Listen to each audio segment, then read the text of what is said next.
आप भी अपने वर्कआउट के बाद बहुत थका हुआ फील करते हैं या फिर आप बहुत ही ज़्यादा एक्स एंड पेन्स एक्सपीरियंस करते हैं जिसकी वजह से आपका मन ही नहीं करता कि आप अगली बार वर्कआउट करें। इसका रीज़न आपका वर्कआउट प्लान नहीं, आपका डाइट प्लान भी हो सकता है कि आप क्या खा रहे हैं।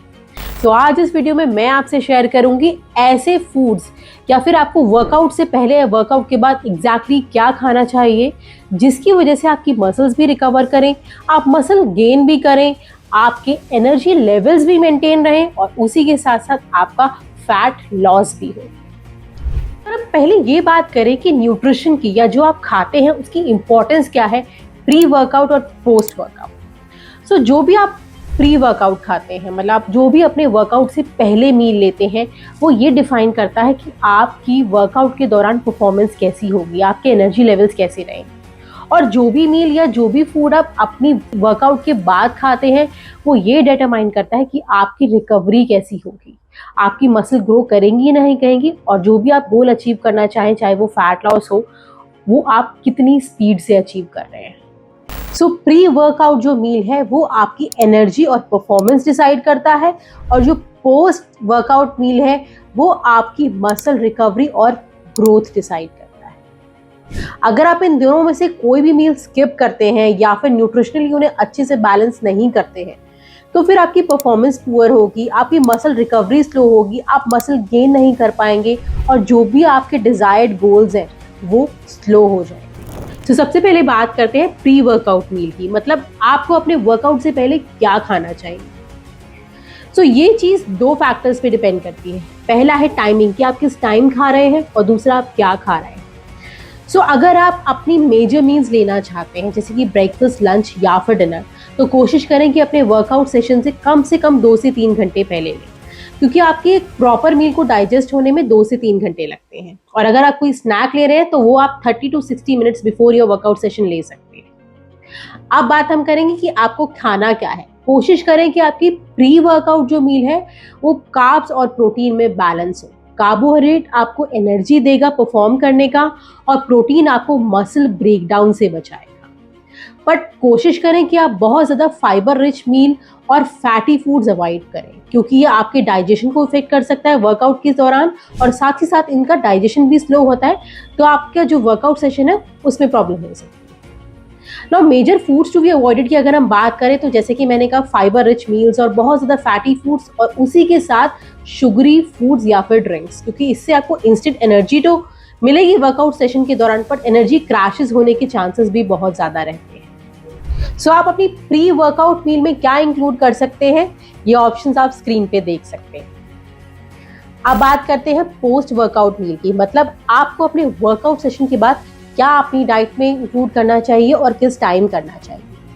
सो जो पोस्ट वर्कआउट मील होती है, जो फूड होता है, उसका गोल होता है आपकी मसल्स को रीगेन करना, मसल्स की सोरनेस को रिड्यूस करना, और साथ ही साथ जो फ्यूल है उसको रिप्लेनिश करना।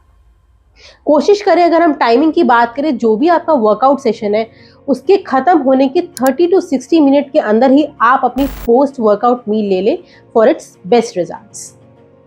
आप पोस्ट वर्कआउट मील्स में कार्ब्स और प्रोटीन का कॉम्बिनेशन ले सकते हैं। कार्ब जो है वो आपके ग्लाइकोजन जो स्टोर्स हैं उसको रिप्लेनिश करेगा, और प्रोटीन आपकी मसल रिकवरी में, मसल ग्रोथ में हेल्प करेगा।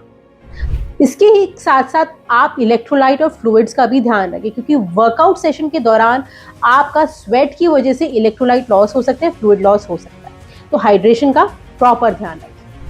अगर आप पोस्ट वर्कआउट कोई मील, प्रॉपर फुल मील नहीं ले सकते, तो आप कोई स्नैक भी ले सकते हैं, जिसमें अगेन आप कोशिश करें कि कार्ब्स और प्रोटीन के कॉम्बिनेशन हो, जिसमें आप कोई शेक और उसके साथ किसी फ्रूट को पेयर कर सकते हैं, या फिर आप प्रोटीन के साथ, वे प्रोटीन के साथ किसी फ्रूट को पेयर कर सकते हैं।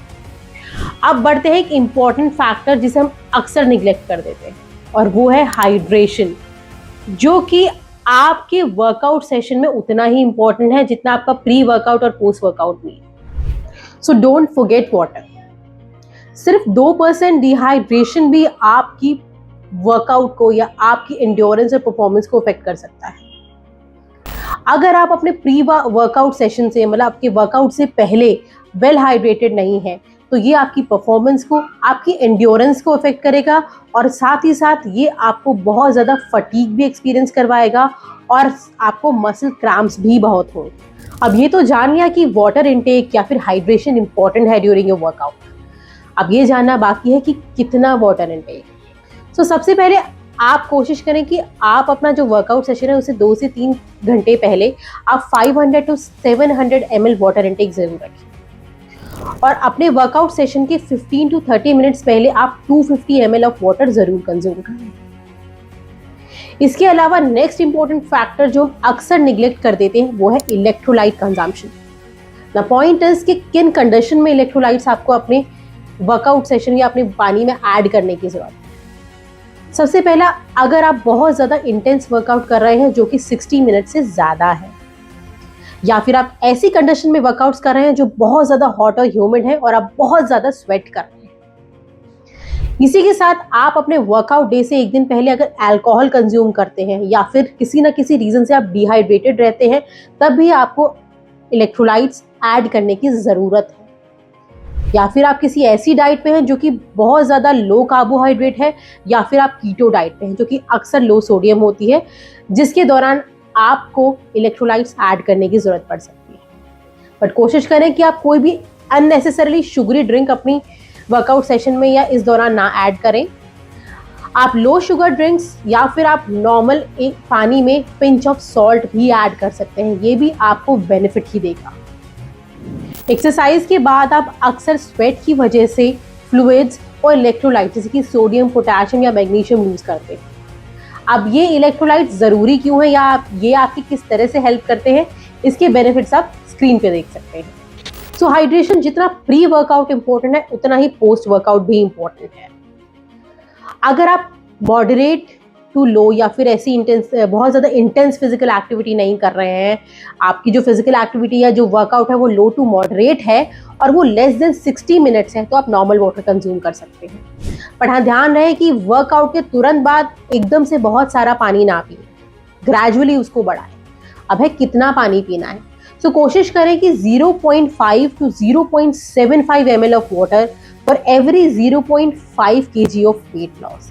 सो आपको कितना पानी पीना है वो आप इससे कैलकुलेट कर सकते हैं।